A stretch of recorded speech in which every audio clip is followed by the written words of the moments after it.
Hey, ¿cómo estamos?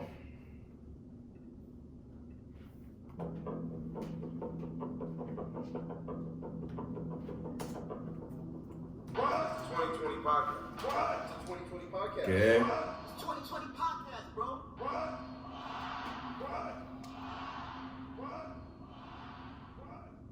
Yo, what's going on? What's going on? This is the 20 by 20 podcast, and we are your hosts, Nathan McFly. And it's your nigga Woodro. Shout out to the nation of domination. Hey, there we go. How you doing? How's everybody doing? Hopefully the week has been going well. It's been going really well over here at the 20 by 20. We got a lot of stuff coming out. Before we get into anything, we'd just like to let you know we have more merch coming. We got about 3 designs that we're working on right now. We probably put up something, maybe an image within the next 2 weeks or so. Or shout out to Brian Pillman. Shout out to $1 Million Man and Virgil. Shout out to Eric being Rakim. Word, man. But please be on the lookout for that. As you know, we are heavily on the social media with Twitter, Instagram. Might have to do some videos on Thriller. I don't know, man. Shout out to Guns. Word up. Oh man, shit is crazy. What's going on though, G? What's up? Talk to me. Chilling, man. I mean, we're recording our first podcast. This will be up on YouTube. Yeah. Our first video on YouTube will be going up. This is the episode for it. Episode 79. Where so look out for the first YouTube video. You know, Should be good. Yeah, definitely. Turn into some YouTubers. What's in my wrestling bag? We ain't gonna play video games and put it on YouTube though. What's in your wrestling bag? What's in my wrestling bag? This Dr. Dre The Chronic 2001. Yo, 20 years, bro. That's crazy. Like I remember. That makes me feel old as fuck. Yeah, I feel old as fuck saying that shit was 20 years ago when I was rocking it. I was a teenager. You know what's pretty dope too? I had a thought. We were early teens. 20 years ago, CDs was out. I feel like CDs wasn't 20 years ago. CDs was 20 years ago, my G. It was later than that. It was like 25 years ago. No, of course. CDs was like a focal point us growing up. But in my head, like CDs was just something that came and went like in the early 2000s. But that shit was actually. Yo, as soon as the first digital music holder came out, it was a wrap. It was a wrap for CDs. And then an iPod came out. Oh my God, who had a CD player after an iPod? I had a walk-in CD player, like a Walkman CD player. Yeah. With zero shockproof. So The yellow joint. It was like black and it was like a VCR, like that ass. No, when I said the yellow joint was the Walkman, remember that Yeah, shit with the grip? The clip. Nah, I had the Dookie CD player. Like you literally could not walk with that. You had to like just sit down and listen to. That's just like a miniature You boombox. just start skipping, yeah. And then they came out with the shockproof. But yeah. Shout out to CDs. Word, man. Right now it's just all Shout out to the digital Chronic. music. Yo, shout out to the Chronic. What was your favorite joint off the Chronic? Cause I was listening to it a little while ago before coming over here, and yo, no lie, I think I listened to the first 10 tracks, no skip, no skip, bro. I mean, like like the next episode, like there's some joints on there that's just like classic to hip hop. But yeah, I definitely haven't checked that album out. Like one song from that album, like all songs are fire on that album. That's why it's a classic. But one song I love listening to and love hearing the lyrics of that song is What's the Difference? What's the difference between me and you? You so a good one, but you ain't do what you're supposed to do. Yeah. You know what I'm saying? Like that song right there, and then yo, like Exhibit was coming into fruition at that moment too. Like Exhibit was just dropping bars on everybody's album. Not for nothing too. Like I'm not a big Eminem fan, but Eminem went off on that album. Dude, that was Eminem's. For me, I would say his peak era.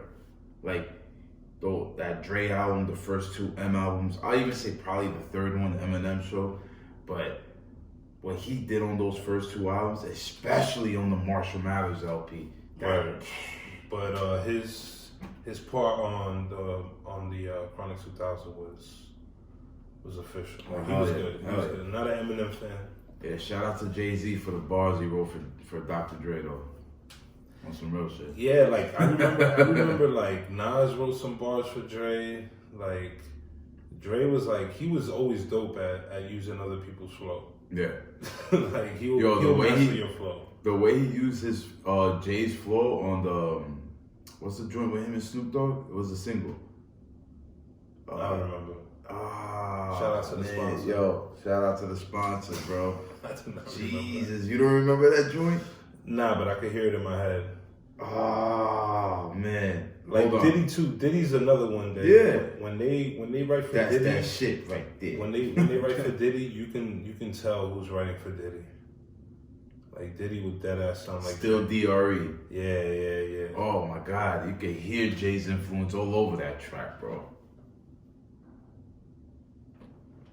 But you know what? Yeah, I can use that song at the end. I just got kind of stuck. I'm like thinking about Dre's bars right now. Yo, man, Dre had bars, bro.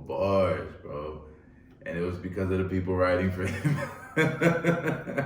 That's dope, though. No, that's dope. That's dope, bro. Definitely. Hold on, let me.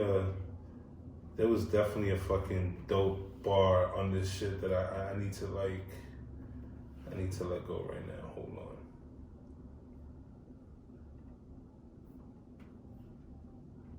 Yo, please don't mind the commercial. The body responds to music in a magical way.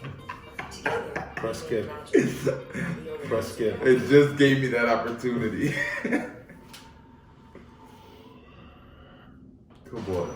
You wasn't, look, as soon as that joint dropped, yo. Scott Storch, man. That's Scott Storch right Hey, there. that's definitely his keys when he was working with Dre. Yo, what? Listen. Like we told you guys before, this is, not was, but it is a pro wrestling podcast fueled by hip hop, man. I'm telling you. It goes back and forth, baby. It's parallels. Right or wrong? Nah, big facts. I don't know how I feel about it. You don't hear Jay on that? You don't hear Jay on that?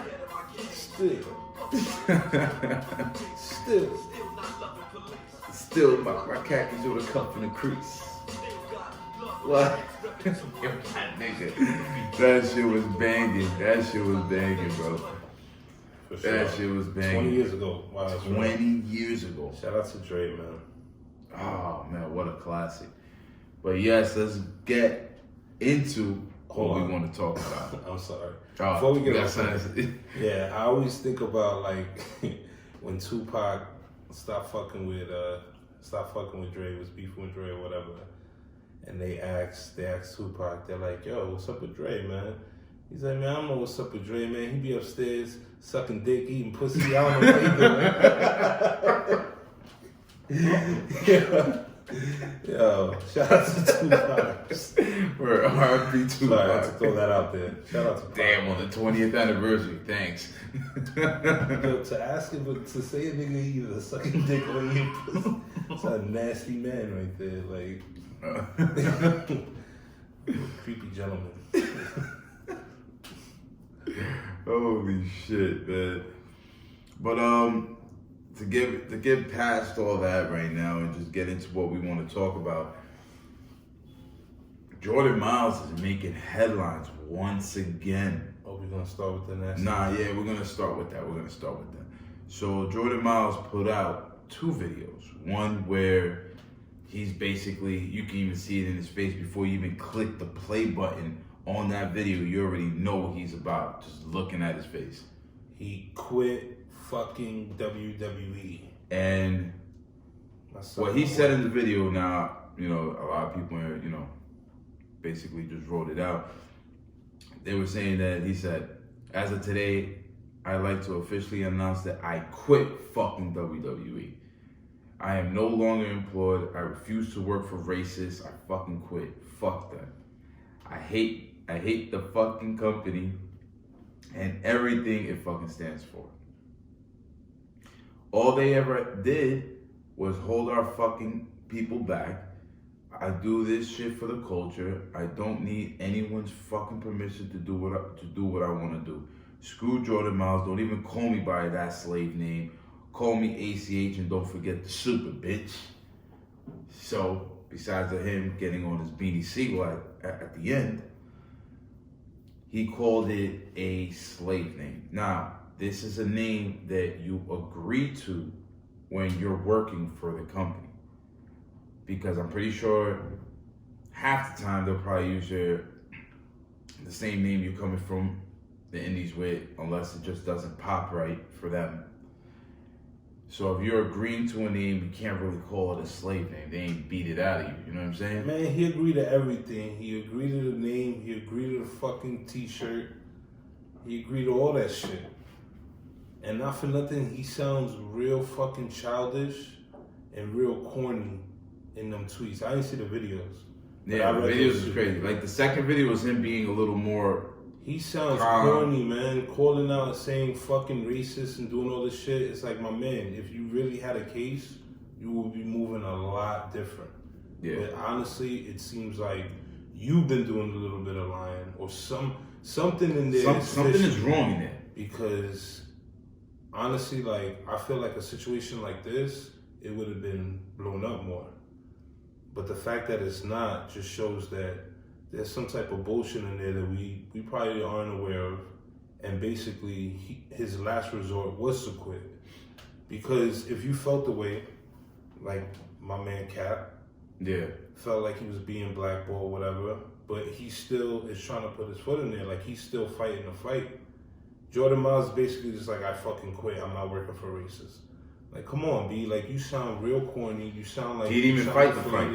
You sound like you giving up. Like, what was the point of that? What was the point of saying anything then? Because apparently, what I heard is that he actually approved the T-shirt, but he saw it in gray first. Yeah, he saw it in gray first because that's the image they brought to him at first.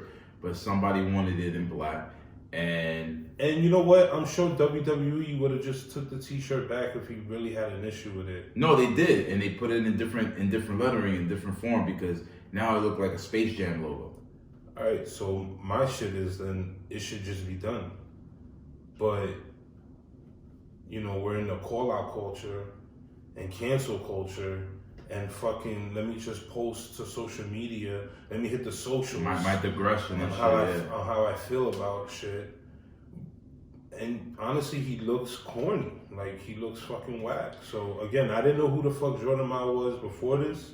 And honestly, we're probably not going to know who he is after this. I know you knew him as EHC. ACH. Yeah. Yeah. But my thing with this is this.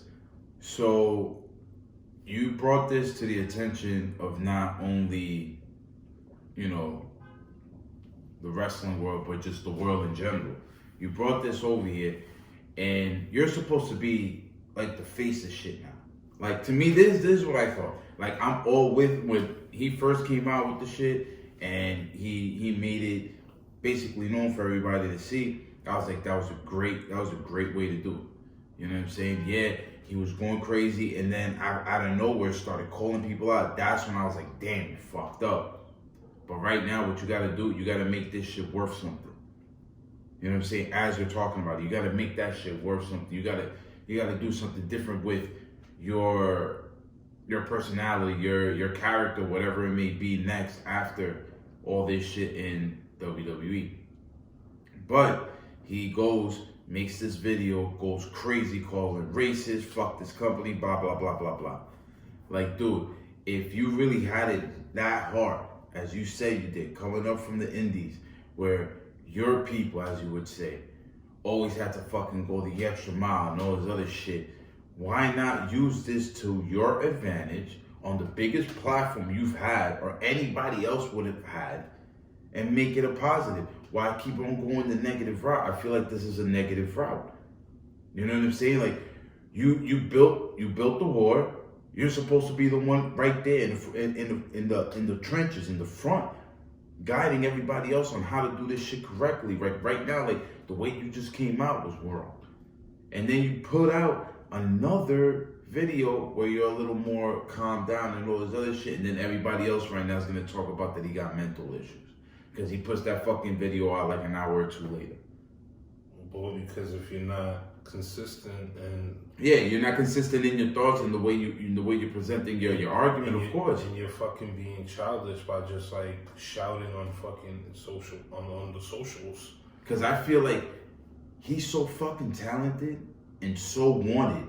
I don't give a fuck what anybody says. Some people call him a cancer through different organizations he was in because he just basically looked at himself worth more than what people thought he was worth. Okay. Which is great, because that's the type of attitude you need in any type of competition. Yeah, that's fine. But now you got to the big fucking stage, you know what I'm saying? And you presented an argument. You had reasoning behind that argument. You should have done it a lot different. Not go back and then quit. So then it's like what people were fighting for you for, to see you all over the indies and not really doing much with 500, 600, 700,000 people. Listen, that's one of them niggas is me. You know what I'm saying? That's me at that show. Yeah. But we need you on the bigger platform where people are really gonna hear you. And if they didn't have any type of fucking belief in you, if they didn't think, if it was a fucking race thing, why they had you win their tournament, their breakout tournament, as the breakout star for NXT, and they have you in the championship match with Adam Cole. Yeah, you lost because Adam Cole's on a hot streak right now and he got the belt. You presented a great match for you to display your skills. I could count a couple of white wrestlers who everybody on the internet would be like, yo, dude, this motherfucker should have been champion. And never was. And never was. Yeah. For sure. Like we talk about the ones that we like Rick Rude, Ted DiBiase. Those niggas, imagine them niggas with the title, bro. Yeah, I always wanted to see the Brooklyn Brawler win a match. He never there you go. won a match. Never won the title. You Brooklyn feel what I'm Brawler saying? never won a match. Like as a kid, for some reason, I like Don Morocco. Yeah, ring attire. Fucking Don Morocco. This motherfucker over here with his tie-dye shirts, just bench pressing niggas. I'm like, why doesn't he have the title? He's like the strongest guy there. And then I seen Hulk Hogan. I'm like, oh, this is why. Jake the Snake Roberts. Yeah. You know what I'm saying? Like, these are characters. These are beloved characters. And I feel that Jordan Miles was starting to get the best foot forward. And I don't know what the fuck happened. Now, listen, at the end of everything, I'm wishing the best for this guy because he's so fucking talented. And his talent needs to be seen on a big screen, bro. That's just me and the way I feel. Yeah, well, shout out to that because I can care less at this point. I know, you could care less. You could care less. I care less at this point. Jordan Miles, you played yourself. If we had a Donkey of the Day one. If we had a Name of the Week award, you would win it. Quitter. Keep going then. You fucking quit. Like, why did you? I was with him. I'm like, yo, this is like, no, you was definitely with him. Like, you was definitely with him on this that. This is gonna turn into something. This is gonna put some attention on, on the culture, on how black wrestlers are treated in wrestling. But instead, he quit. All right, so Jordan Miles, go fuck yourself. And that is that. So another thing that's big right now is CM Punk's comeback.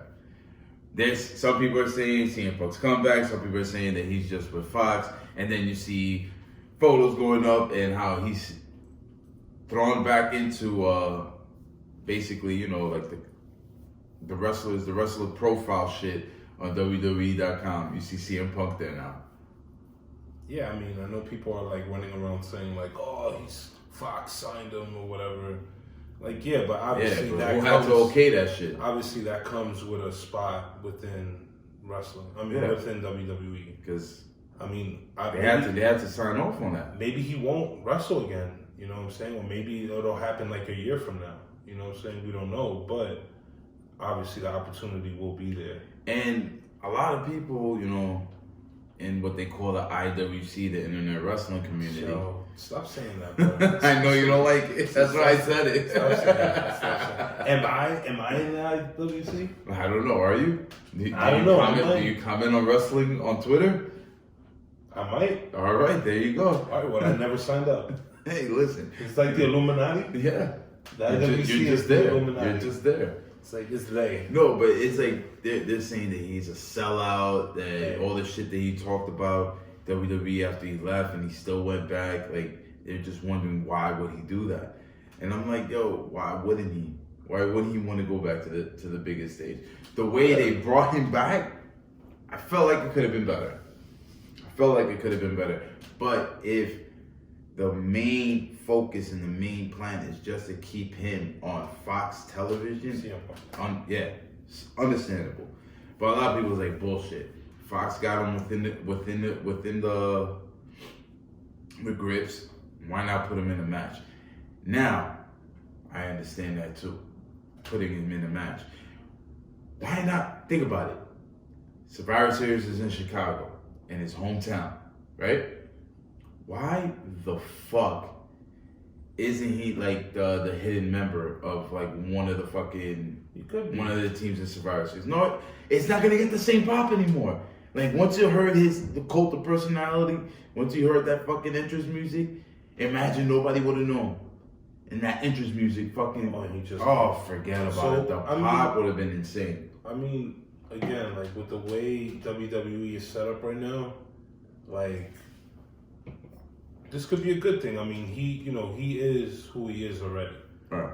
Bringing him back into the spotlight, seeing if the fans are asking for this, if they want to see him again. Yeah.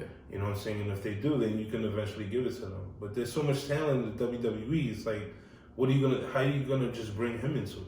And then, somebody falls back. I say like he's already a draw. People are gonna wanna listen to him because they haven't seen him in years. So I think it's gonna be a good thing for the show. I think that's like the perfect person to bring in to bring more viewers to that show. Cause I'm gonna watch it now. Because you want to hear what he has to say. It's been a while. I'm lying. Yeah, I know you're not gonna watch it, but I am. I'm not gonna watch backstage. nigga looked at me. He's like, "So I'm gonna watch it." Like, it sounded good for a second. Like, oh, CM Punk, I'll be there. And then I'm like, no, I'm not gonna watch that. No, I might see the highlights. No, but like I'm gonna watch it because I'm gonna be curious on what he's gonna say about certain shit because they seem so very like vocal about the product on the show. And Rollins is already looking thirsty. Yeah, Come fight on. me. Yeah, like relax. But it's not about Ricochet, you, I got next. Rollins is always trying to put his name in everything, be a part of everything. Like, bro, it's not about you, man. Like, let the man do his My thing. nigga, low key heel right there, bro. Low key heel. For sure. Oh my god, For sure. man. But pretty dope that CM Punk is back. But maybe some people feel like you spoiled a good surprise on you. Remember that? No. Remember in Big Daddy when they were gonna fucking Oh. do his birthday? You felt bad? Yeah. That's how backstage is to compare to what he would have been at Survivor Series. Again, like I get it. Then he's at Survivor Series and then what? Then he's just another wrestler. Like He could be just an attraction. I think this is good. What happened to wrestlers, certain wrestlers, at least when they get to a certain age, being attractions? Or what if, because he didn't seem like he wanted to wrestle anymore. No, So he looks like he just wants to talk shit. What if they just like offered him an opportunity that he couldn't, turn down? They offer him like a bag to fucking just be Well, on he this said show. it would have taken a big bag to go back to And WWE. I'm sure it was a pretty good bag for him hell to just yeah. go and Hell talk yeah. and shit. You know what I'm saying? So, I'll be looking out for that. Shout out to CM Punk. Yo, what's the CM stand for? I wish I knew. It's like Corey Myers. I wish I knew. I don't even go into that shit like too much. Whatever. CM Punk. My bad. Phil Brooks. Fuck you. Anyways, so Monday Night Raw wasn't really, I don't know. It was trash. Just say it, bro. Yeah, Monday Night Raw was pretty trash. Yeah, what I like to do now is I'll just watch the highlights. Your boy Humberto was in the main event. You've seen that, right? and did his thing. Yo, Woodro goes from 1 week, who the fuck is Humberto, to the next week, like, you see my man's though? Yo, now he's all over. Now Humberto's a fucking household name. Oh shit. But what I like about all this is Randy Orton. This whole thing with Humberto, Ricochet, him, and the OC. Randy Orton is like in the middle of shit. Like, he could be a heel when he wants to, be the nigga that everybody loves when he wants to. And he's just still mad cool. Yeah. Like, at the end of the day, he's mad cool. I don't give a fuck what he said on a video game chat. That motherfucker was probably in the game doing what he does. He said nigga. You gonna bring that up now? I mean, we gotta talk about your boy that was on the Jabatier. Yeah, we'll go into that. And But Tom Brady also said the word nigga. oh, Let's word. not forget that. Ooh. Yeah, he saw Eric Reed. Eric Reed. He's like, oh, they know you my kryptonite. This nigga.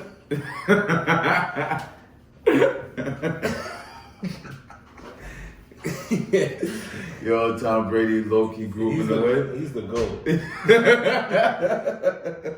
But we not canceling Tom Brady. Nah, actually, I ain't canceling Tom Brady. I quit. Do it the Jordan Miles way. Do it the Jordan Miles way. I quit. Yeah. Oh my God, yo! For the ones that be commenting on they shit with the whole black people wrestling shit, they're probably gonna cancel us, bro. Jesus. I mean, yo, you gotta understand from where we're coming from. Look at the way we look. You know, like, we out here, we experience a whole lot deeper shit than, you know, whatever Jordan Miles is putting out there. But I just feel he needs to find some clarity with this whole thing with WWE and really go in with it, man. Because this is what he's gonna need for now. For sure. As with that whole situation. But like I said about Randy Orton is a fucking star, man. Like, that fucking guy, I mean, 20 years already. You know, 20 years already, he's not even 40. And he's just looking better and better every day that he's going out there and, you know, battling with these newcomers, I could say, because Ricochet and the OC, they're not, you know, WWE lifers like how he is. You know, he came through the independent rankings of WWE in order to make it to where he's at right now. So, shout out to Randy Orton and Woodrow Posey. You know what I'm saying? And fucking this whole, yo, please stop the fucking Rusev and Lana shit. Now you calling Rusev a sex addict. He out there had the fucking British people cheering for him. What in the fuck, man? Like, yo, Rusev is looking like a nasty cuckold. Yo, my nigga, Rusev is looking bad out here, bro. Bad, my nigga, bad. They need to stop this. And supposedly he loves this shit. Like, he's loving the whole thing and the whole way it's going. It's like, yo, dude, nah, man. Nah, I don't need you to keep on talking about this shit and this bitch is over here fucking, you know, fucking your mans. I don't know. Are you guys cool? Like, what the fuck is going on? How this shit happened? Did you guys room together? I think was it Matt Hardy, Lita, and Edge type shit? What's going on? I mean, I think that's what they're trying to like go for, like, you know, trying to get a little raunchy. Yeah, but Matt Hardy, she said sex like 10 times during that promo. The reason why like the Matt Hardy Edge Lita shit worked because that shit was real life. Like, Edge literally took that bitch from him, bro. You know what I'm saying? Like, Edge was fucking her while this motherfucker was recouping from surgery. That shit is nasty, in the words of Woodrow. Nasty. That's why that shit worked. This shit right here, this shit looks just forced down. Like, it's not gonna work. It will never work. She's probably not even that into Bobby Lashley. She probably look at that nigga like, whatever. I mean, I don't know. Like I said, every time I've seen her with, she looks ready, bro. She looks ready. She looks ready, willing, and able. And I remember I said like she gave me like a little like Latina vibe. Yeah. And I think it was because of the way she says, she'd be like Rusev. Yeah, with my husband Rusev. Yeah, but that's her doing the Russian. The Yeah, Russian yeah. accent that She does sound a bit. Yeah, Russian. she should do all that Russian shit. But you know what? There's not much besides, shout out to Walter for being on Raw. But they made him and Imperium look pretty ass. Just gonna say that. But let's keep it moving. Let's keep it going, because what we're here for as wrestling fans now, at least because it's the newest shit right now, is these Wednesday night wars. You got AEW Dynamite. You got NXT. NXT, I'm telling you, to me, I feel like NXT is really blowing shit out the water, bro, when it comes to the matches. They're putting on fucking pay-per-view type matches through the fucking show. Yeah. But AEW is a great mix of everything at the moment. Like what they just did with Cody and MJF, that whole segment right there was fucking incredible. Yo, shout out to MJF, man. That dude is young and in charge in the game, baby. He's a young cat, 23 years old. That promo that he did was fucking clean. It was fire. Like, it was believable. Like, cause yo, a lot of times, like watching wrestling now, honestly, like seeing these wrestlers on the mic, I be cringing. Like, to see what they're saying, to hear it'd what be they're awkward. saying. It'd be awkward. I'd be feeling like embarrassed for them sometimes. Like when they try to like say something mean, or it just doesn't like it. I'm not feeling it. But MJF, he came off like super authentic. Like he had the crowd shitting on him. They had a bunch of chants going on. They was calling him asshole. Yeah. And he incorporated it into his promo. Like Cody's the real asshole. Like I honestly like was really feeling it. Like, yeah. So shout out to him. And honestly, like he wasn't like, I'm sure like being 23 years old, like we was talking about it off mic, like he was watching wrestling like probably like in the early 2000s is when he probably first started like really watching wrestling, like which the Attitude Era had already been started and went kind of. But he was like, that promo could fit right into that era. Oh, hell yeah. That promo was like esque of, I was gonna say Hogan. But I like, I got like old school Jericho vibes, Triple H, Shawn Michaels kind of vibes, Bret Hart type vibes. Like when Bret Hart was a heel. The Rock, Austin. You know what I'm saying? Like, yeah, like, so shout out to MJF, man. Shout out to Long Island. Word. They birthed the real one right there. To the Rock. Yo, Mike, what up? Shout out to the Dicks. Whoa. DIX. Pause. But yeah, man, that was a highlight of that night. And I seen towards the end of that show, they're really, really pushing Scorpio Sky to get a clean victory over Jericho. Like Jericho's record right now in AEW has been unblemished. Now it has a blemish in the name of Scorpio Sky. Like, they let him get the clean roll up, and then you see Jericho going crazy, fucking throwing shit around, hitting everything with fucking steel chairs. He looks like either he had a little bit too much of the bubbly, or he's just whining like a true heel. I loved it. Totally loved it. Yeah, I appreciated it for sure. But what Wednesday nights got me doing, and a lot of people say like, oh, I'm just recording one, I'm just gonna watch one fully and don't watch the next one until I'm done. I'm like, I can't do that. Knowing that both are on at the same time, I'm recording both shows because I'm flipping back and forth so much. I go to fucking NXT and we have Keith Lee versus Roderick Strong. Now, out here in the East Coast, like I've seen that match. I've seen that match in Evolve, and it's great. It's fucking phenomenal. Shout out to Laboon. So, watching that on USA, NXT, and them going the distance the way they did, and Keith Lee coming out with a clean win as well over the North American champion. I mean, this is something that I felt like it was coming. I feel like they have more trust within Keith Lee to be a star within NXT, especially on the platform they're on now, which is a way bigger platform. This is not only the WWE network. You know, you going to the biggest part of Full Sales and, you know, have a show of like 1,500 people. Like, this guy Keith Lee is going to be a star, bro. Fucking 320 pounds doing moonsaults, flying over the fucking top rope. Dude, he's going to be a fucking star. Damian Priest looked like a star when he entered himself in the whole feud with Pete Dunne and Killian Dane.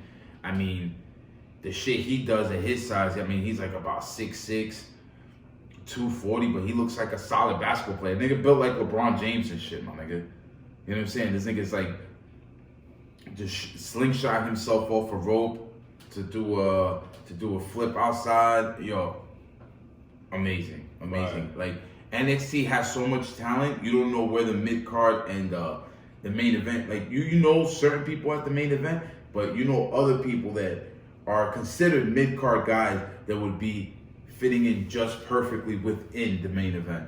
That's how good and deep their roster is in NXT. Another thing, I know you, like you always say, you're not into the fucking female matches, bro. But watch that fucking ladder match between Lil Shirai and the HBIC of NXT, Mia Yim.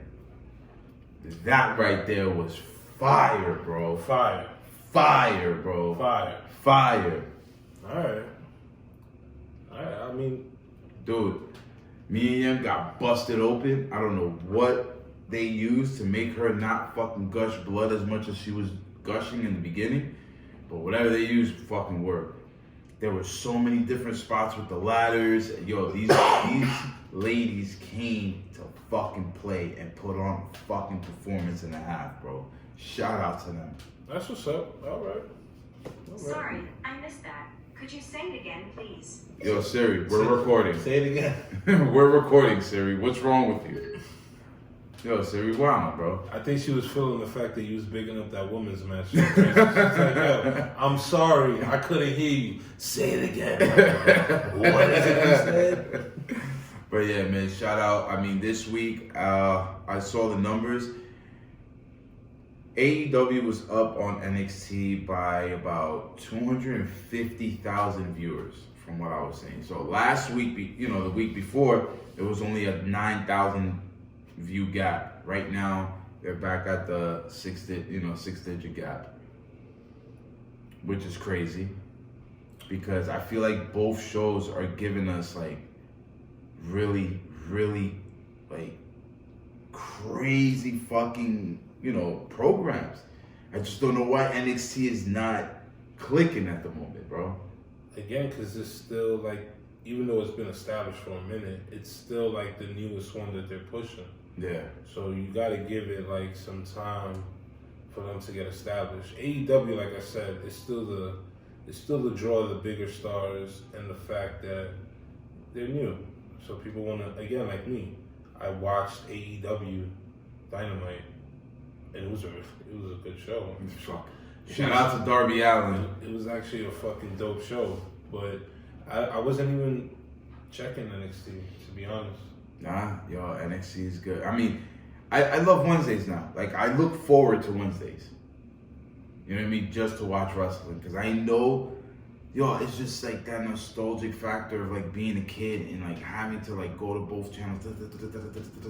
And then those Mondays where my mom had to fucking work overtime, like, yeah, I got to go to both rooms now. And just,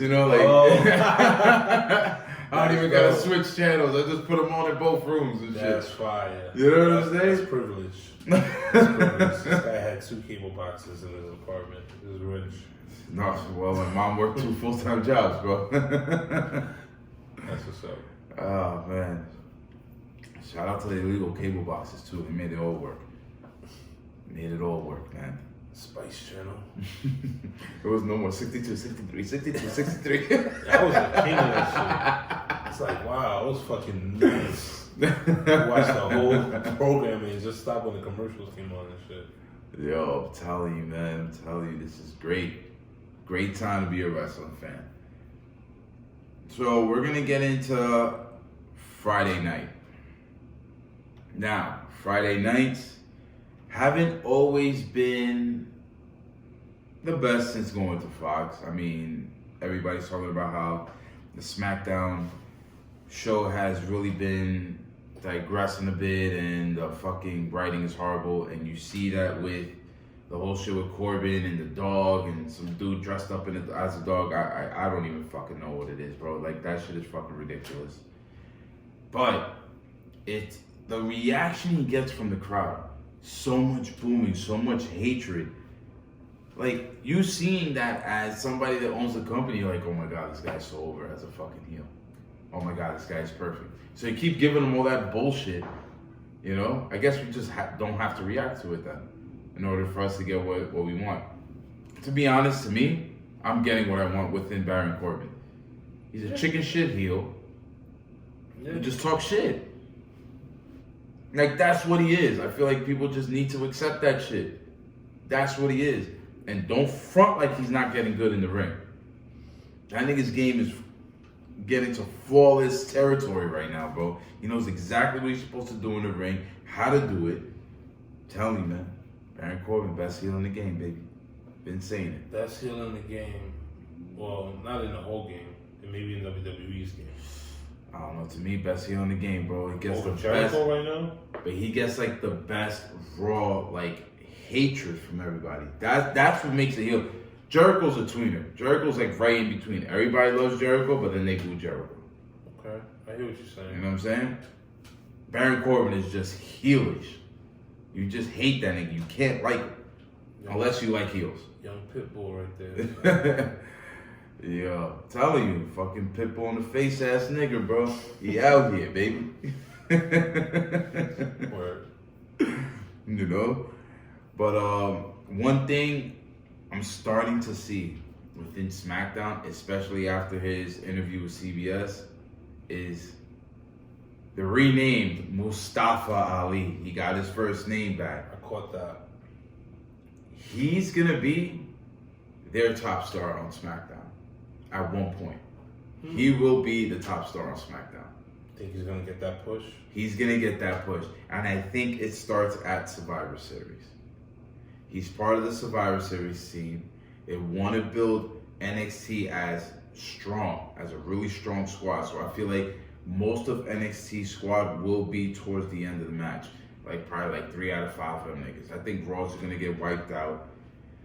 SmackDown's gonna get wiped out, and Ali's gonna be the sole survivor. They're gonna make him like that underdog coming up, and I feel like he's gonna get the biggest pop when that fucking shit happens, bro. And he's gonna go on that Kofi run. Nah, not a Kofi run, but he's gonna go on a nice little run. He's gonna get himself a secondary title and make it mean something. That's gonna be that's my That'll be good. Let him go after that IC title. yeah. That's my that's my prediction for. Yeah, I can definitely For see him Survivor as the Series. IC champion for sure. That's my main prediction for Survivor Series. Mustafa Ali will be the lone survivor in that match. Build him big. Another question: who do you think is in the egg? What do you mean? Remember Survivor Series all those years ago? Oh my God! And it was like, Niggas who's in the egg? I forgot what wrestlers they were saying was going to be in the Ultimate Warrior. I think was one of them. Like Probably Bob Backlund or some shit. wrestlers that were like missing at the time. Like I forgot Gobbledygoogle, whatever the fuck they call it. Yeah, it. it ended up being the turkey. Vince McMahon's son. Ooh, who's in the egg? But I feel like I see that happening. I see that happening very soon. And sorry to cut off, but we're going to have a great big episode next week coming. We're going to have our own Survivor Series panel with the Jabba Tears and Heartbreak Julio from DTTH Radio. It's going to be a fucking spectacle. Just tune in next week and you already know. Oh yeah, that's this nigga Julio. Julio's going to be in the building, baby. Shout out to my nigga Jules, man. That's crazy. Julio gonna be in the building, baby. It's coming full circle. All right, I like this. He's like, I like it a lot. That's what's up. It's gonna be a lot of weed smoke in there, in the air that day. Yeah, probably outside the studio. I don't know if you could burn in there, my brother. Yeah, don't tell me no rules. No more locked doors. Yo, man. But yeah, speaking of the Jabba Tears, I actually wanted to bring up. You had asked me if I listened to their last episode. Yeah. When they had on Joe Bellini. From Warriors of Wrestling. The owner of Warriors of Wrestling, because a couple years ago, he looks like a nasty man. A couple years ago, he dropped the N-word with the hard G-E-R. Hard ER. No, it was the hard GER. He threw that GER on there. Yeah, so you know what I'm saying? He was on the podcast and it was basically like trying to find out why he said what he said. You know what I'm saying? They were trying to get into the psychology of like, is he this type of person? You know, like after he leaves the podcast, like, is he just gonna go back to being a racist piece of shit? Because, you know, like he was apologetic, you know what I'm saying? He was trying to clean it up by saying like, yo, you know, I fed black people. I've had black people in my house. Like This nigga said I fed black I had people. black Wow. wrestlers on my promotion. You know, so he was basically like really trying to clean it up by saying like, I have a black friend. You know what I'm saying? Like, I can't be racist. Yeah. Where, you know, as we know, man, as we fucking know, you can be a part of any type of social group or race or around any race and still have hatred for that group and still be a bigot.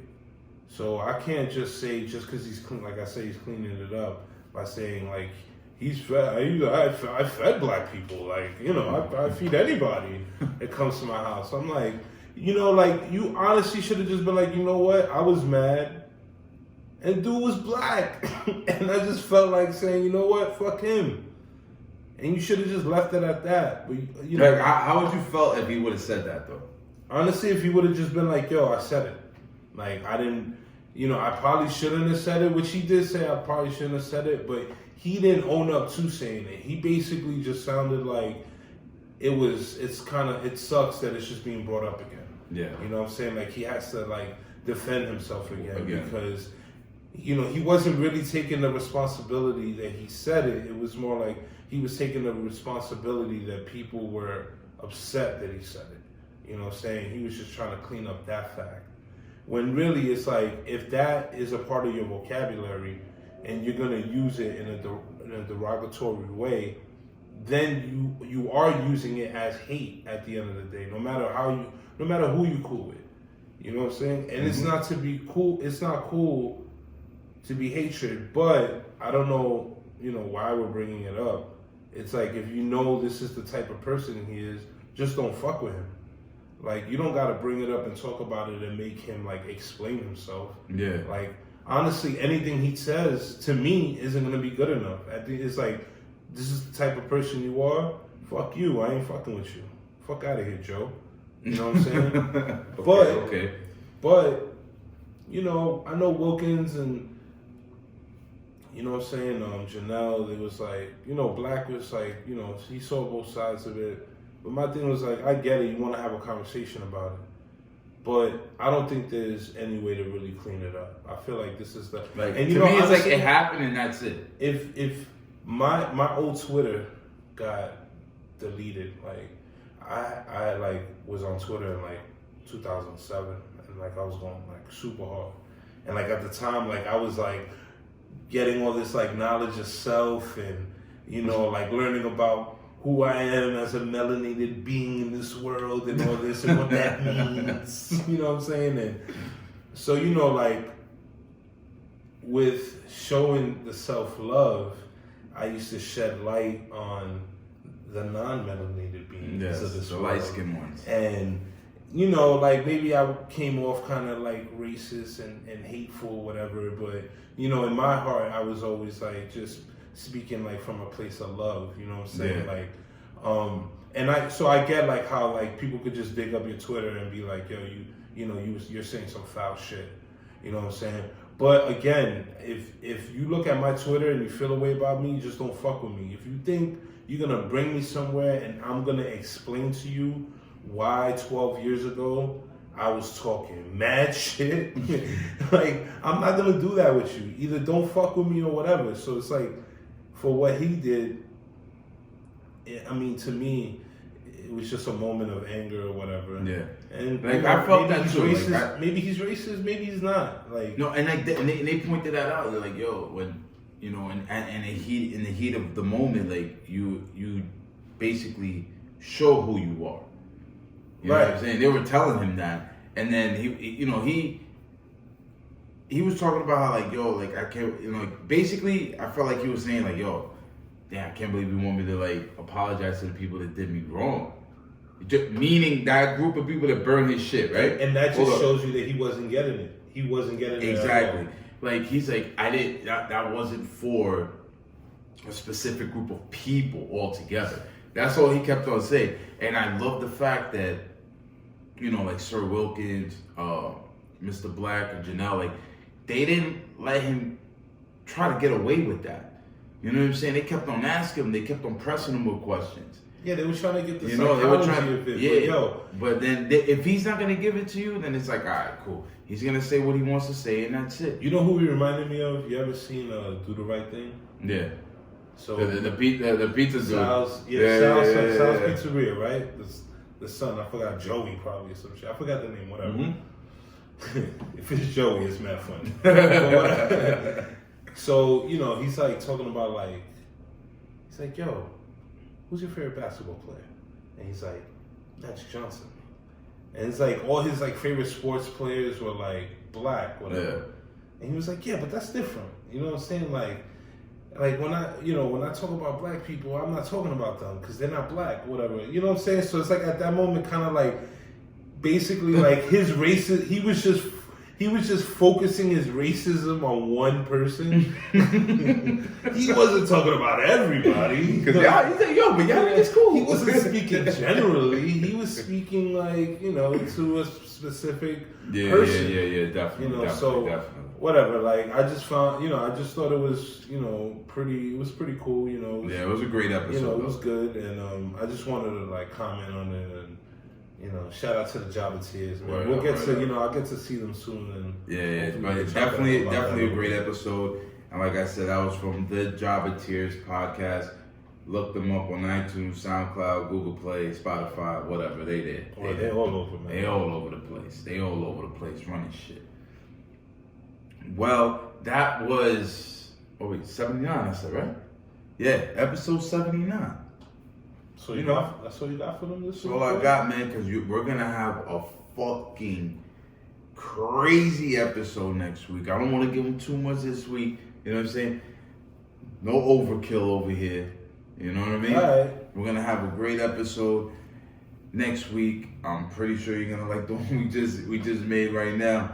So, yeah, man, just please, remember, next week, our Survivor Series panel with the Jobbeteers podcast, Janelle from HR, Sir Wilkins, and we're going to have Heartbreak Julio in the building from DTTH Radio.